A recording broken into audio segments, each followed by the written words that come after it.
Boa tarde. Eu me chamo Paula Cedrin. Eu sou gerente de promoção turística e relacionamento com o trade. Estou aqui representando a Secretaria de Turismo e Lazer do Recife, juntamente com a Manuela Oliveira, que é uma pesquisadora responsável pelo nosso Observatório do Turismo do Recife. Bom, estamos aqui para mostrar um pouco do nosso destino, um destino que todos aqui estão tendo a oportunidade de vivenciar. Os que não conhecem Recife, né, nossas potencialidades. Nós costumamos dizer que Recife é para ficar. Por que Recife é para ficar? Porque Recife é um destino completo. Um destino de sol e mar, um destino de cultura, um destino de muita gastronomia, uma gastronomia diversificada, um destino próximo de outros destinos, a exemplo de Olinda, aqui com meu companheiro, secretário executivo, que vai apresentar para a gente também a nossa cidade irmã, né, e suas maravilhas. E a gente costuma dizer que quando a gente vem para Pernambuco, a gente ganha um bônus, né, porque por estarmos em uma localização tão estratégica, que a gente vai apresentar aqui, é possível conhecer vários destinos dentro de um destino que é Pernambuco. É possível estar em Recife, ir a Olinda, é possível estar em Recife, ir a Porto de Galinhas, até mesmo os destinos fora de Recife, né? João Pessoa, Natal, Maceió. Mas aí a gente vai mostrar agora um pouquinho para vocês da nossa cidade. Bom, nós temos um aeroporto internacional bem localizado, né, dentro da cidade do Recife. Isso é uma vantagem grande do nosso destino. Nós estamos muito próximos da Orla de Boa Viagem, muito próximo da rede hoteleira que nós temos, muito próximo do bairro do Recife. E nós temos aí uma capilaridade muito boa, né, mediante da nossa localização. Nós temos aí o Recife bem conectado, temos 10 rotas dedicadas de destinos diretos, já que hoje nós somos o hub da Azul, né? Nós estamos no centro do Nordeste, temos 35 rotas nacionais e uma internacional, né? E aí a gente está com essa retomada aí do que passamos da pandemia, e aí logo, logo a gente vai retomar os outros destinos diretos que nós tínhamos, né? Então, estamos aí bem conectados com todas as capitais do Nordeste. Aqui é nossa Orla de Boa Viagem, né? Onde a gente tem aqui 95% dos hotéis frente e mar, né? Nós temos redes nacionais e internacionais. Nós temos aí os quiosques da Orla de Boa Viagem. Nós temos uma orla, 8 quilômetros de orla, desde o Parque Dona Lindu até o Pina, onde todos os turistas, né, podem desfrutar do nosso calçadão, da nossa praia. Nós costumamos dizer que a Orla de Boa Viagem é um restaurante ao ar livre, né, com uma grande diversidade gastronômica. Nós temos aí a nossa hotelaria moderna, onde você pode, né, comprovar aí as nossas redes, nossos hotéis próximos, localizados 95%, como eu havia falado, na Orla de Boa Viagem. A gente tem um 5% apenas a 50 metros da orla. E aí, a diversidade de opções, né, que a gente pode observar aí na imagem da nossa praia. E também Recife, a gente costuma dizer que é tudo em um só lugar, né? Aqui a gente tem o bairro do Recife, onde a gente tem o Parque das Esculturas, o Marco Zero, o Centro de Artesanato, o Cais do Sertão, onde a gente pode conhecer tudo isso em um só dia, né?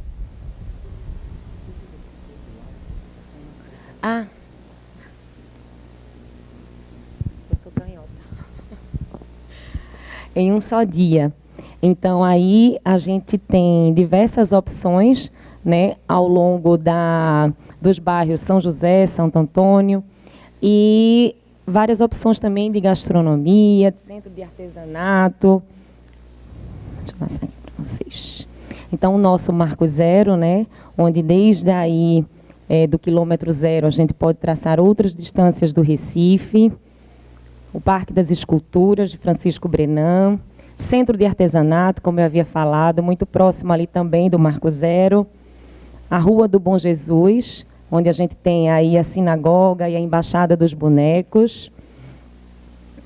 O Passo do Frevo, né, que é um equipamento que representa fortemente a nossa cultura, né, é um museu interativo do frevo, onde quem pode visitar pode ter experiências, pode participar de oficinas e vivenciar a nossa cultura de perto.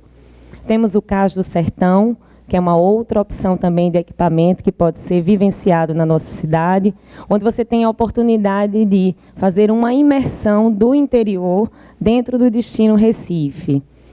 Opções também de o que fazer à noite na cidade. Então, você visita o Cais do Sertão e pode ir ao nosso rooftop, que é um rooftop mais incrível da cidade, o único rooftop de Recife, né? Que fica acima do Museu Cais do Sertão. Temos o catamarã, né, que é uma oportunidade, é um passeio incrível, em 1h10. Você conhece o Recife com um outro olhar, né, onde aí você pode passar pelos rios e pelas pontes. Nós temos o catamarã em funcionamento durante todos os dias, em diversas opções de horário.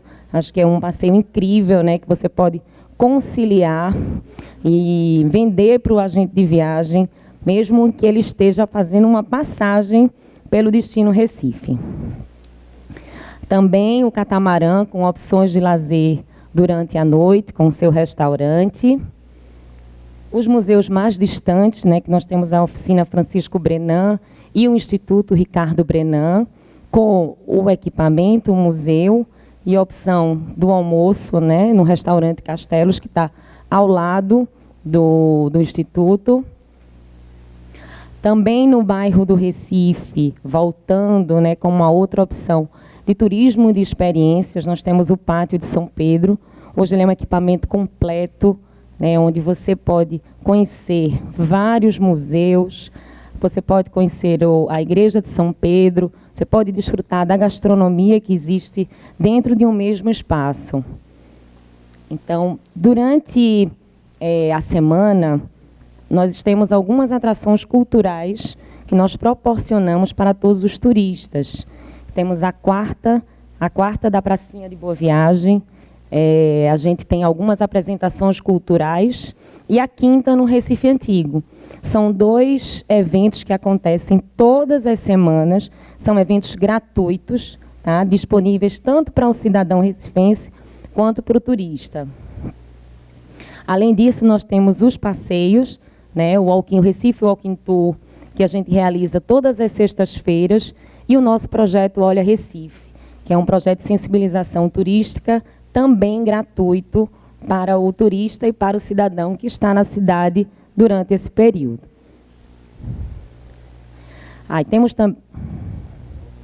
Temos também o nosso projeto Recife Sagrado, que é uma visita guiada pelas 9 igrejas e a sinagoga, e o nosso turismo criativo, né, com as experiências únicas, atentar somente que as demandas, os passeios eles são oferecidos sob demanda. Então, vou mostrar no final da nossa apresentação que nós temos o nosso site, onde também você pode obter algumas informações sobre esses passeios. A nossa gastronomia, que eu já havia mencionado, né, nossa gastronomia, nosso famoso bolo de rolo, caldinho, camarão. Nós temos também a gastronomia em nossos mercados, né? Nós temos aí o Mercado da Boa Vista, o Mercado São José. Nossas festividades, né? Nós costumamos dizer que o Recife ele tem festas o ano inteiro, né? Nós temos os ciclos, né? Mais para frente agora a gente tem o ciclo natalino, próximo ano a gente já tem aí o ciclo natalino, né? Que temos aí a grande festa de Réveillon, depois o Carnaval, São João. E Recife é tecnologia.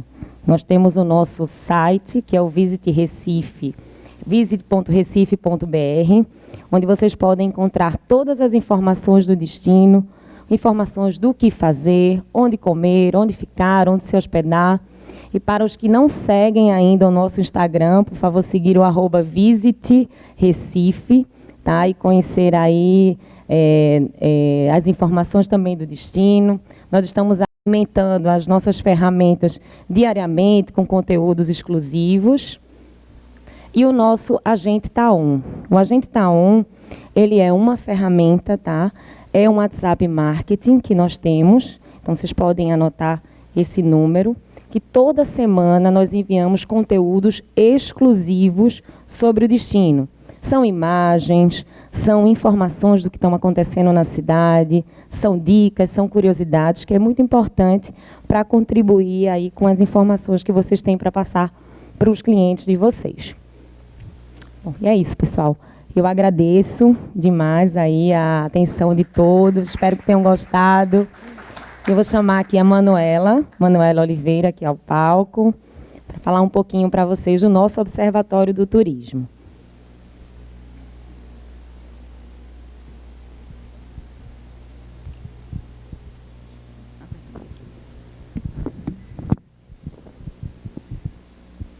Boa tarde a todos e a todas. Agradecer o convite e o prazer que é estar aqui com vocês, compartilhando a nossa experiência do Observatório de Turismo do Recife.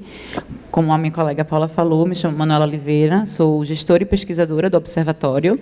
Ele é um setor dentro da nossa secretaria, né, da Gerência de Desenvolvimento Turístico, e vim aqui apresentar um pouco das nossas ações, né? Acho que, antes de tudo, antes de falar o que é o nosso observatório, é importante a gente refletir um pouco a importância de pensar os dados e tecnologia na gestão pública. Como é que a gente pode usar esses dois elementos para montar a metodologia, né? O nosso observatório, ele se alinha muito com as ações da nossa prefeitura, né, com o plano estratégico que o nosso prefeito desenvolve dentro da Prefeitura do Recife, e o observatório se encaixa muito bem nesse perfil, né? Ele, juntamente com outros observatórios no Brasil, cumpre esse papel, essa relevância na organização, no monitoramento de dados do turismo.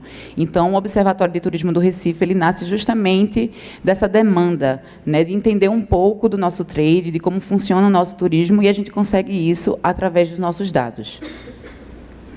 Então, o observatório, ele é uma central de investigação, de monitoramento, né, de coleta de dados, de informações que contribui para esse turismo, para o desenvolvimento do turismo do Recife.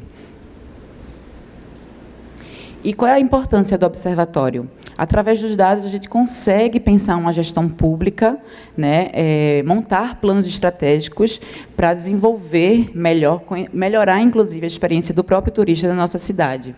Então, só para vocês entenderem um pouquinho como o observatório nasceu, né, ano passado, a gente recebeu o Ministério do Turismo na nossa cidade, né, então, a partir desse pontapé, foi implementado o projeto do Destino Turístico Inteligente, né, o DTI, e o nosso prefeito, ele assinou a carta, e a partir desse momento dá o pontapé para organizar tudo relacionado ao DTI, e o observatório nasce justamente dessa demanda, né? Em seguida, a gente adentra começa a fazer, na verdade, um estudo de caso de observatórios de turismo no Brasil, né? Então, é quando a gente conhece a Rede Brasileira de Observatórios.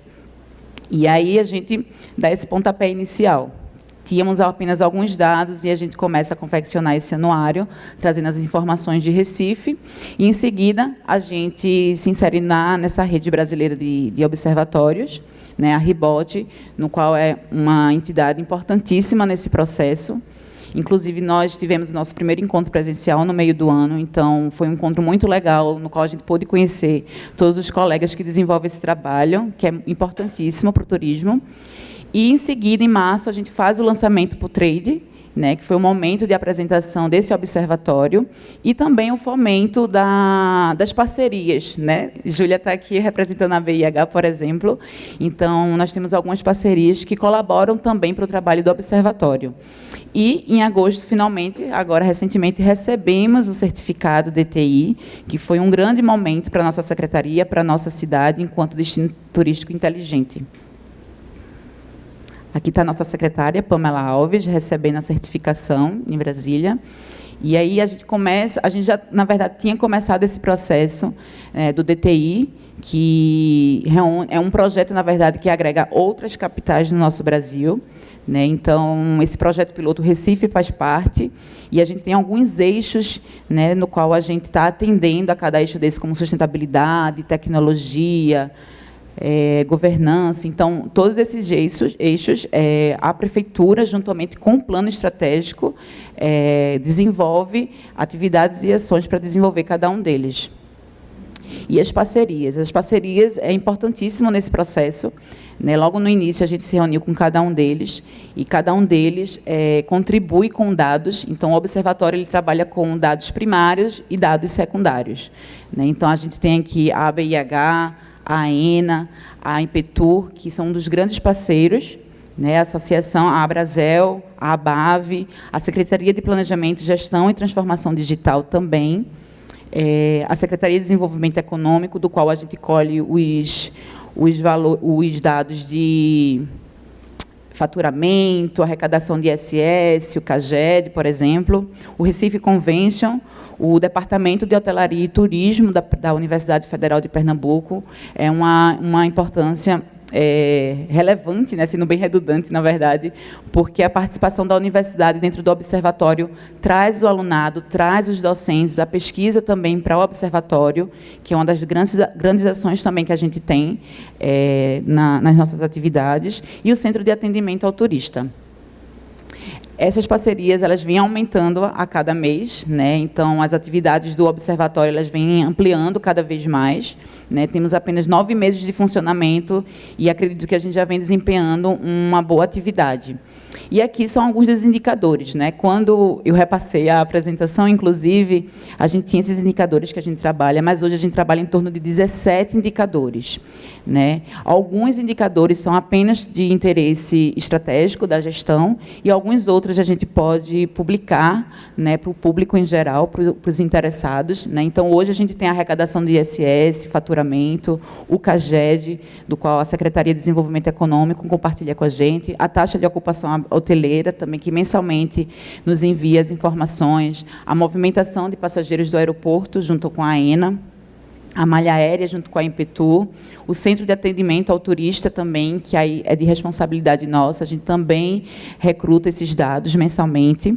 A pesquisa de demanda, que são dos dados primários que a gente colhe, através de algumas pesquisas que a gente contrata e vem desenvolvendo.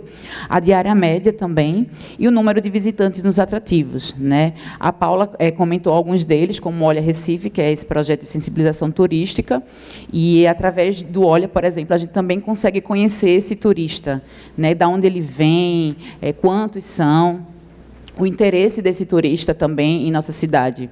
Então, o Circuito Recife Sagrado, o Parque das Esculturas, então a gente conhece a origem desses visitantes, né? O Olha Recife igualmente, a pesquisa de demanda, do qual a gente ela está aí funcionando até o final do ano, então a gente quer conhecer o perfil do turista do Recife, saber o quanto ele deixa na nossa cidade, quem é, de onde ele vem. Eventos, né, que a gente está começando agora a conhecer mais esse perfil de eventos, esse indicador de eventos na nossa cidade. A pesquisa de carnaval também, que a gente já está trabalhando para desenvolver lá ano que vem. Então, essas são algumas das pesquisas primárias que a gente desenvolve no observatório. E tem outras, claro, outras fontes de dados que a gente consome, né? Então, a gente tem a Embratur, tem o IBGE, a OMT, tem algumas OTAs também.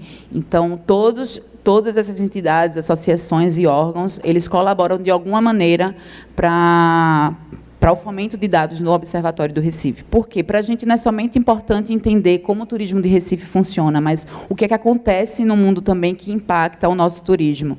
Então, todas essas reflexões, elas são feitas nos nossos boletins, né? Os boletins mensais, a gente tem boletim mensal, trimestral, semestral e o anuário. E também temos os relatórios das redes sociais. Então, em cada boletim desse, a gente faz uma apresentação refletindo o contexto do qual está acontecendo, para entender o porquê daquele dado naquele determinado mês. Então, a gente tem a pandemia, que foi um grande implicante no desenvolvimento do turismo, como a gente sabe, e tantos outros fatores que acabam colaborando também, impactando a movimentação, a ocupação, etc. E temos no nosso site. No nosso site, que vocês podem visitar, vocês vão ter todas essas informações. Ele está mais atualizado do que aqui na imagem, né? Vocês podem conhecer um pouco mais sobre o destino turístico inteligente, estudos. Nós temos um reservatório de artigos, teses e dissertações com o turismo no Recife como objeto principal de pesquisa, né? Também realizamos entrevistas com figuras do trade, com pessoas que desempenham essa ação tão importante, né? Os indicadores, né? Atualmente, recentemente, a gente começou a trabalhar indicadores por cada indicador, na verdade, né? A gente construiu os boletins, mas agora a gente apresentou esses indicadores individualmente, os seus gráficos, porque isso dá mais celeridade também às informações, e sobre o observatório de uma forma geral. Né? Eu brinco que é o meu grande filho, que é o Power BI, que é a nossa recente ação, né? Ele, nesse momento, está sendo concluído. Vocês já conseguem acessar já alguns indicadores pelo nosso observatório, pelo site do observatório. A gente vai preencher mais essas casinhas aí abaixo, mas o Power BI ele é muito importante porque ele dá celeridade às informações. Então, juntamente com a parceria com a CEPLAG, né, Secretaria de Planejamento, a gente está desenvolvendo esse Power BI que traz toda uma série histórica daquele determinado indicador. Então, por exemplo, aqui a gente tem a movimentação aeroportuária e a gente consegue entender esses números desde 2019 até o presente mês. Então, no Power BI, você ainda consegue ter uma previsão dessa movimentação dentro da perspectiva da linha do tempo e a movimentação por mês ao longo desses anos. As entrevistas que eu comentei também, a gente já entrevistou o Marcelo Bento, o diretor de Relações Institucionais da ENA, o Antônio Baptista, entrevistamos também a Cacá de Paula, na época, nossa secretária de Turismo. O repositório, que eu comentei, mencionei com vocês, então a gente tem essas sessões que a gente também separa por tema. A publicação de notícias relevantes, ou seja, que Recife é o destaque, né, com a malha aérea, etc.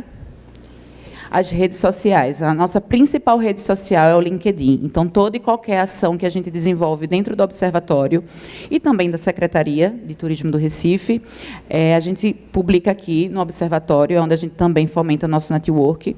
E quem quiser pode nos seguir lá e acompanhar todas as nossas atividades, resultados de pesquisas. Nós também temos outros canais, né? O Viva Recife, que é o perfil que é voltado para as atividades da cidade. Então, vocês também podem seguir, além do Visit, a gente tem o Viva. O e-mail também, vocês podem enviar.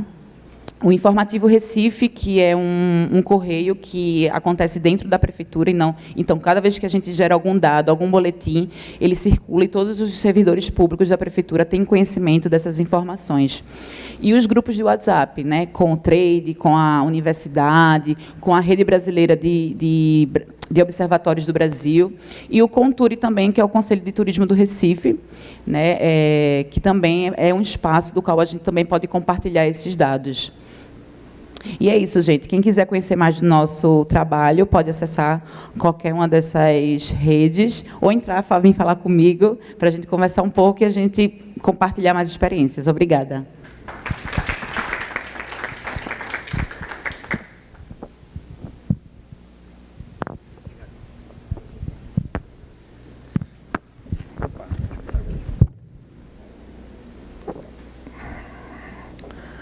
Boa tarde a todos e a todas. Agradecer a Paula aqui também, a Paula Cedrinha, a Manuela, pela apresentação de vocês. E dizer que para mim é uma honra muito grande, né, vir aqui contribuir nessa tarde de conversa com vocês sobre o nosso destino Olinda, cidade patrimônio mundial. Queria registrar aqui e agradecer também, porque eu fui apenas o escolhido para estar aqui falando um pouquinho de Olinda, mas eu queria registrar a presença da nossa secretária de Patrimônio, Cultura e Turismo, Gabriela Campelo, que está aqui hoje, nosso secretário executivo de Cultura de Olinda, Rodrigo Silva, nossa secretária executiva de Turismo, Ayane Monique, que está ali também, Ricardinho também, que é da nossa secretaria, Tayane, Marcos, que é o nosso diretor de projetos, e Valéria, que é a nossa engenheira lá. Vamos falar um pouquinho sobre o destino Olinda, principalmente esse ano, gente, que em 14 de dezembro de 2022 nós vamos estar comemorando os 40 anos do título de Patrimônio Cultural da Humanidade. Olinda é uma cidade que é patrimônio do mundo, não é? Inclusive, nós somos a segunda cidade tombada como sítio patrimonial no Brasil. Primeiro foi a cidade de Ouro Preto, em Minas Gerais, e segunda em tombamento é a cidade de Olinda. Então, eu vou falar um pouquinho para vocês da cidade de Olinda, que este ano completou, em março, 487 anos de existência. Então, o título da nossa conversa hoje é Olinda, um sítio a ser preservado. Meu nome é Odin Neves, só para me apresentar a vocês, eu sou secretário executivo de Patrimônio da cidade de Olinda, pertenço à Secretaria de Patrimônio, Cultura e Turismo do município. E aí está um contato da gente também para a gente depois poder estender e trocar mais ideias sobre a cidade de Patrimônio. O reconhecimento do patrimônio, né? Olinda, inicialmente, em 1938, ela teve o tombamento de 13 monumentos civis, militares e religiosos, ainda pelo Serviço do Patrimônio Histórico e Artístico Nacional. Nem existia ainda o Instituto do Patrimônio Histórico. Ele existiu a partir de uma ideia de um ministro chamado Gustavo Capanema e de Rodrigo de Melo Franco, que foi o primeiro presidente, que presidiu de 1937 a 1967 o Instituto do Patrimônio Histórico e Artístico Nacional, hoje IFAM. E lá na frente vocês vão ver, Olinda recebeu um título também, esse título, né, Gabriela? Chamado de título Rodrigo de Melo Franco, que é um prêmio que Olinda recebeu em 2019. Então, o tombamento do conjunto arquitetônico da cidade foi feito através de uma notificação 1004 de 1968. Nós criamos uma legislação urbanística que teve início com a ratificação federal 1155 de 1968, se tornou monumento nacional à cidade de Olinda na Lei Federal 6863 de 1980, tornou-se cidade ecológica por um decreto municipal do prefeito à época de 82, o prefeito era José Arnaldo Amaral, saudoso José Arnaldo, que recentemente faleceu. E, finalmente, em 14 de dezembro de 1982, Olinda recebeu o título de Patrimônio Cultural da Humanidade na Conferência Internacional da Unesco, em Paris, que concedeu esse título.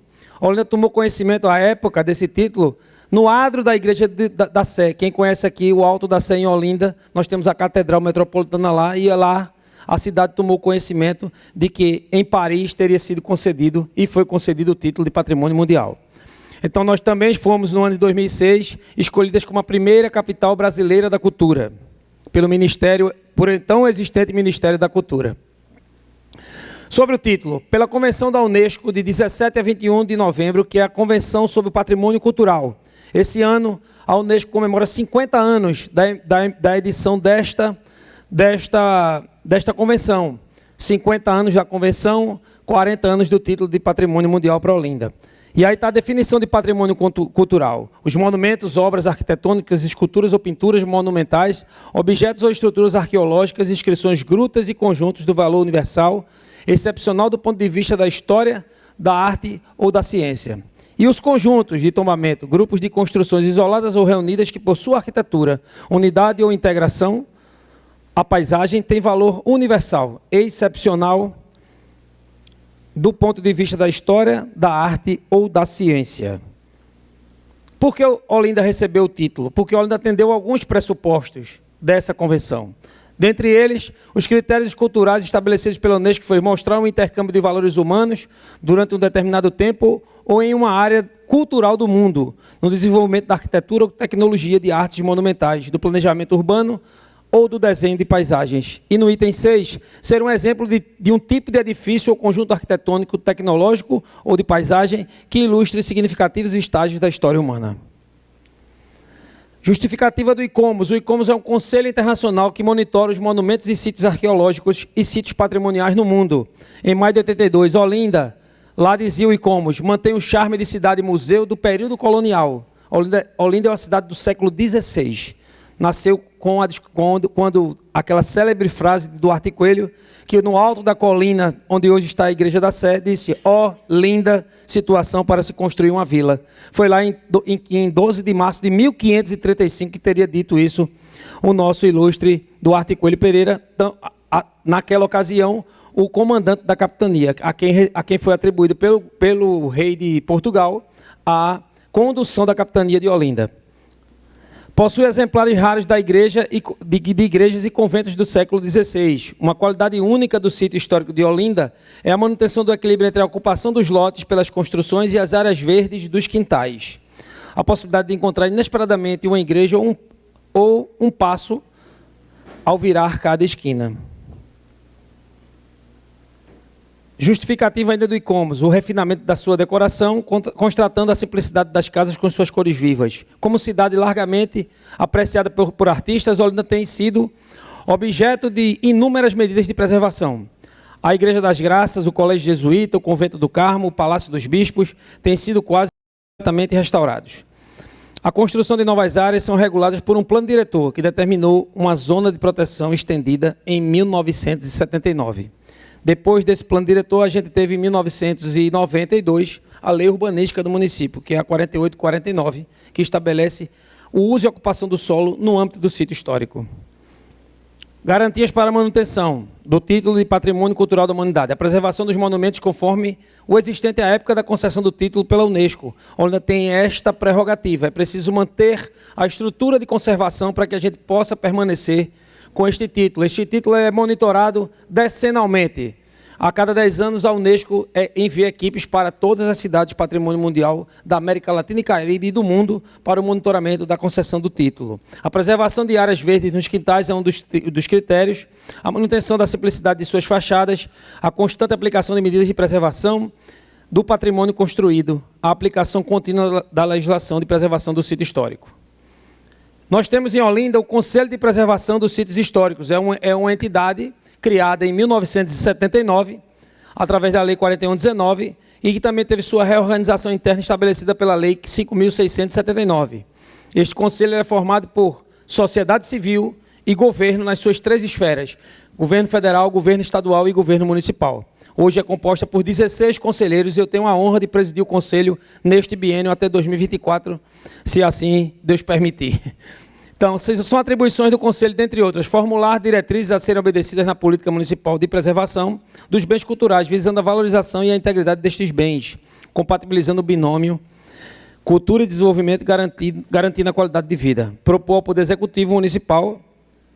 Aí eu estou complementando, porque esse conselho é um conselho de âmbito municipal, ações disciplinadoras da preservação e manutenção do patrimônio cultural.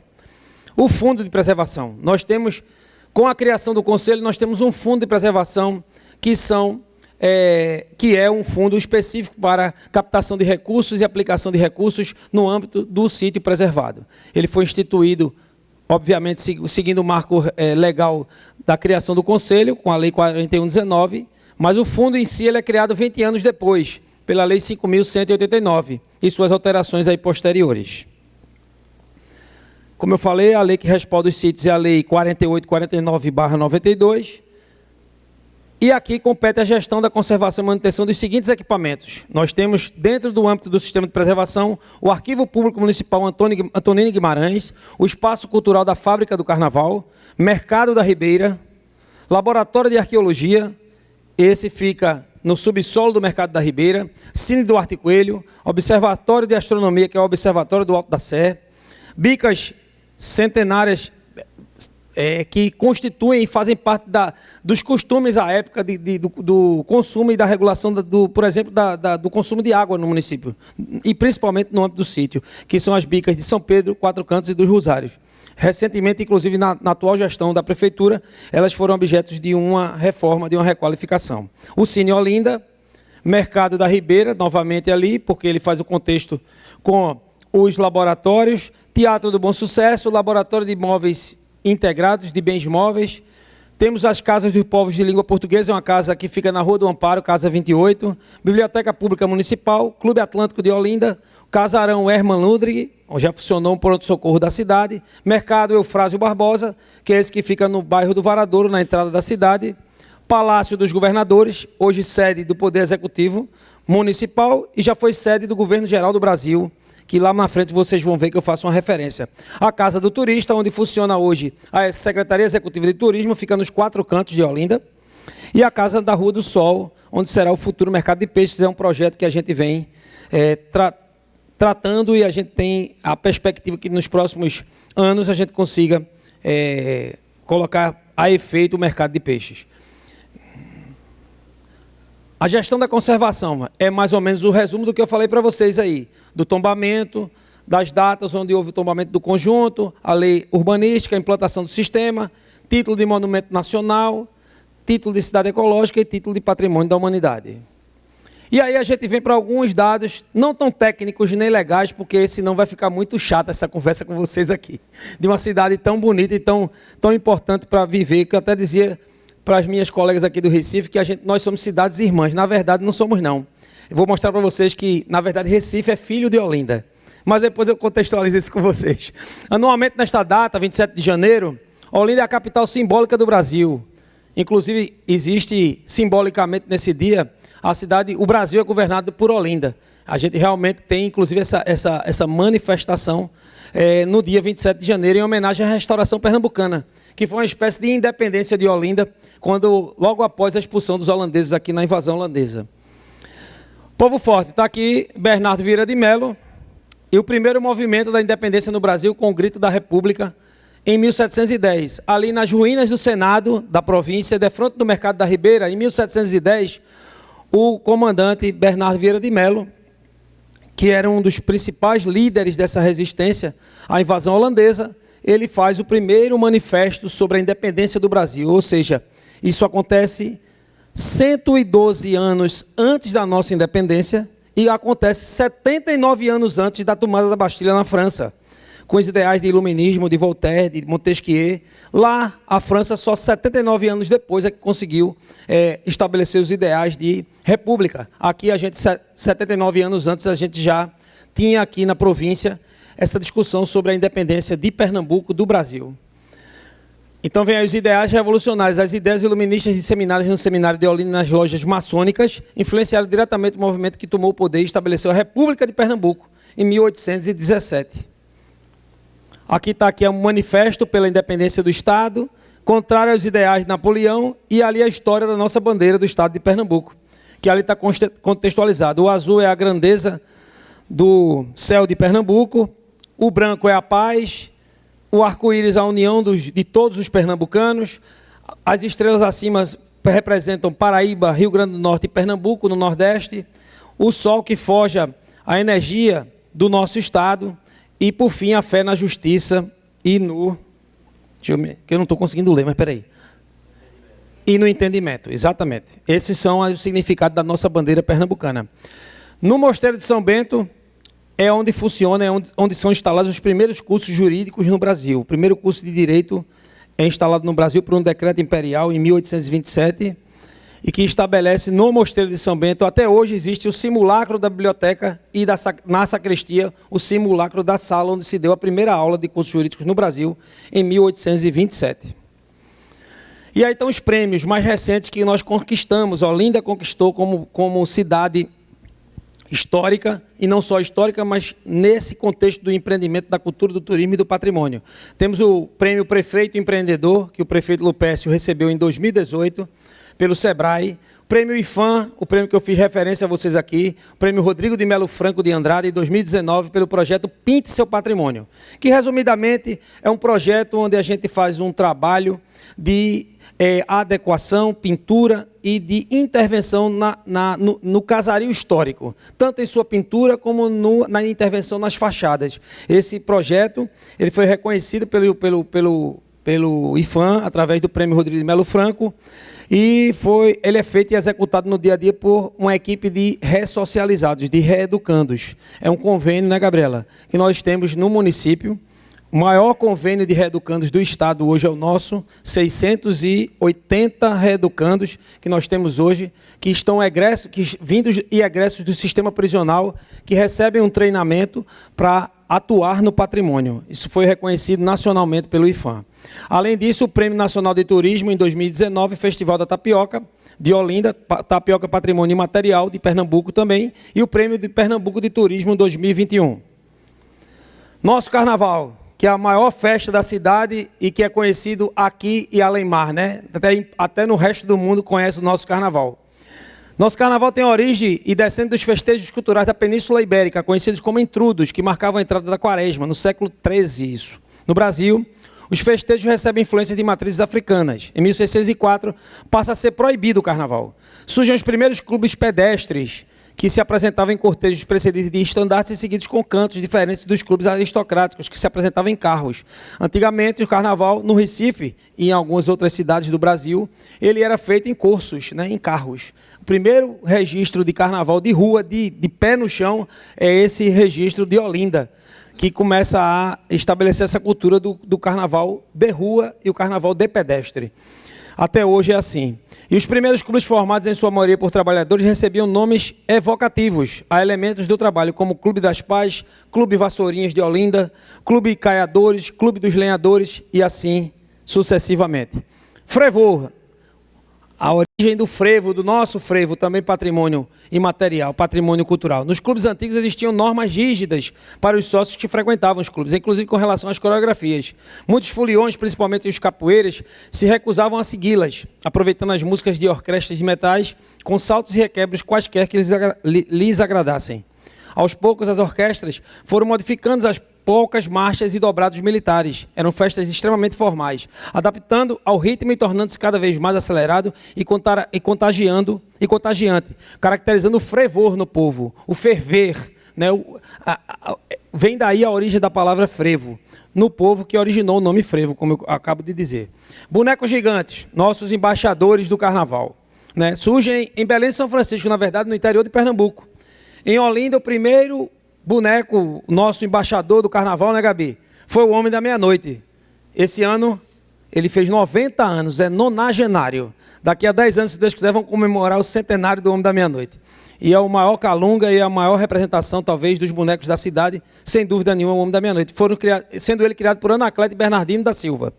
Em 1937, homem sozinho não dá certo em canto nenhum, se criou a companheira dele, que para ficar ao lado dele, que é a mulher do dia. Em 1937 surge a mulher do dia. E em 1974, o filho dessa união, que é o menino da tarde. Criação do bonequeiro e do carnavalesco Silvio Botelho. Até hoje, carnavalesco, né, Rodrigo, da cidade, e inclusive parente do nosso secretário de Cultura ali. Está aí, né? Pronto. Vamos para os números do carnaval, que viram uma loucura essa cidade nos 4 dias oficiais. Nós temos uma cidade hoje que tem entre 395 a 400 mil habitantes, é o quantitativo populacional de Olinda, mas no carnaval nós temos na cidade, frequentando a cidade, 3 milhões e 600 mil pessoas frequentam. Vem gente do mundo todo para esse carnaval, porque sem megalomania, minha gente, é o maior carnaval do mundo e eu não posso deixar de registrar isso. Temos 300 atrações de palco em vários polos da cidade, 1.500 agremiações de rua, 100 mil postos de trabalho diretos e indiretos, 98% da nossa ocupação hoteleira, esses 2% aí porque ficam de reserva técnica da rede de hotelaria, 295 milhões de reais são movimentados financeiramente na cidade e na última pesquisa de aprovação, infelizmente a pandemia não nos possibilitou de fazer o carnaval em 2021 e 2022, mas segure que 23 vai ser para quebrar. Foi esse aí o número, 92% de aprovação em pesquisa de satisfação. Números importantes. Para a segurança, nós movimentamos 700 policiais, civis e militares. Na saúde, são 4 pontos de atendimento avançado, mais o SAMU. Vigilância sanitária com 1.378 inspeções em pontos comerciais e barreiras sanitárias. Infraestrutura de 3.500 metros quadrados de tapumes, 340 banheiros químicos individuais e 8 módulos sanitários refrigerados, inclusive. Fora isso, refrigerados e acústicos também. Espaço de proteção infantil para acolhimento das crianças que são filhos dos ambulantes e dos trabalhadores no carnaval. A gente tem um espaço de acolhimento e proteção infantil com mais de 500 atendimentos. O trânsito trabalha para fechar o sítio histórico, para que a gente tenha um acesso de um carnaval de rua, um carnaval eminentemente pedestre. E aí a gente tem 51 bloqueios para contenção de veículos, e quem já frequentou e participou do carnaval de Olinda sabe como é que é. É carnaval onde todo mundo entra na casa de todo mundo, e a gente tem o carro só o do morador, e mesmo assim com acesso restrito por um adesivo, né, que é produzido durante o período do carnaval. E no meio ambiente, um trabalho de reciclagem das cooperativas de reciclagem foi arrecadado no último carnaval de 2020, 40 toneladas de alumínio reciclado. Inclusive saiu na Folha de São Paulo e foi matéria de capa, inclusive, da Folha do último carnaval. E nós tentamos fazer já uma iniciativa da nossa gestão, da gestão da nossa secretária também, foi um carnaval mais sensitivo. Né? Se você for agora no mercado da Ribeira, né, Gabi, você vai ter lá a reprodução desse tipo de decoração aérea, onde você tem uma reprodução belíssima. Isso foi uma ideia da gestão atual e que a gente vem contextualizando e confirmando no decorrer dos anos.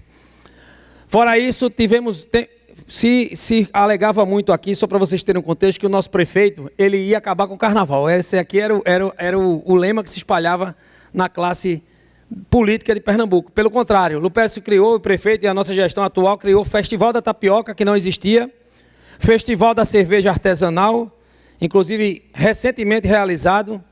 Temos aqui os festivais gastronômicos como Olinda de Agosto, temos os produtos para o turista, que são essas Toyotas para o sítio histórico, para o circuito turístico, além de outros eventos que a gente vem realizando no contexto da cidade.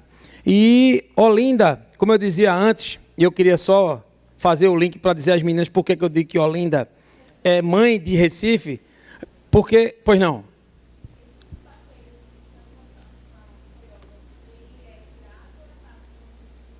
É pago, tem uma taxa para manutenção e para o próprio circuito. Sim.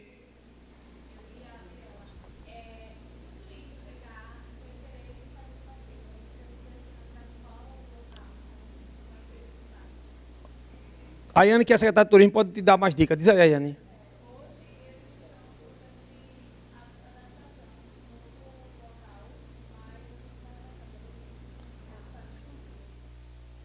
Ele está no... Alô? A gente tem, inclusive o circuito sairia e sai normalmente, porque está no período de reciclagem desse serviço, ele sai na Praça do Carmo, na curva da Praça do Carmo, e ele faz o circuito do sítio histórico inteiro. Então, assim, só para terminar, eu queria só citar duas frases que eu queria para fechar com vocês. Quando eu disse que Olinda é mãe de Recife, é porque originariamente nós nascemos 2 anos antes, e pelo fato do Recife ter o Porto do Recife, que era a área comercial, a riqueza era produzida em Olinda, mas quem visualizou e negociou essa riqueza foi o Recife. Então, Recife se tornou capital do estado a partir de Olinda. Inicialmente, Olinda foi a capital da província e a capital do Brasil. E o saudoso Marcos Freire, que acho que não sei se já ouviram falar, foi um ex-senador da República. Marcos Freire, inclusive, em 68, ele publicou, e hoje faz parte de um busto dele na Beira-Mar, um pequeno texto onde ele diz: Olinda, cidade mulher, que pariu outras cidades. Olinda, cidade rainha, que amamentou seu primogênito Recife, e terminou cedendo-lhe o cetro de capital de Pernambuco. É essa a origem da questão de Olinda não ser apenas cidade irmã. Na verdade, Olinda é mãe do Recife.